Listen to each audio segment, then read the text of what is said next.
قصور الہ آباد میں نیو آغاز کرکٹ گروپ کی طرف سے الہ آباد سپر لیگ کی شاندار افتتاحی تقریب اور ٹرافی کی رونمائی گزشتہ روز بلال میرج ہال میں منعقد ہوئی، جس میں علاقہ بھر سے سینکڑوں نوجوان کرکٹرز نے شرکت کی۔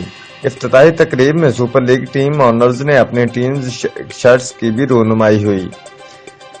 تقریب میں معززین علاقہ جن میں چودھری جاوید شمشاد، ثاقب چودھری، اختر ضیاء، سردار فیصل عطا Dogar, vice chairman municipal committee الہ آباد شعیب نصر خیالی، محسن چودھری و دیگر نے شرکت کی۔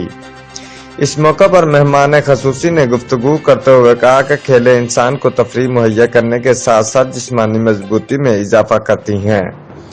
جس معاشرے میں کھیل کے میدان آباد ہوتے ہیں وہاں ہسپتال ویران ہوتے ہیں۔ کھیل ہمیں صبر، تحمل اور سپورٹس مین شپ بھی سکھاتی ہیں۔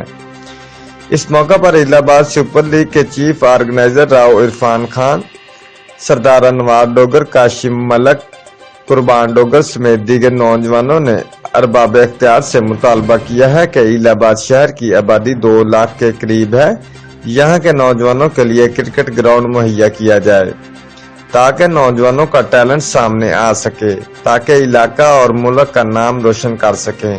رپورٹ مار Basharat Siddiqui, divisional bureau chief, Geo Express News, Lahore.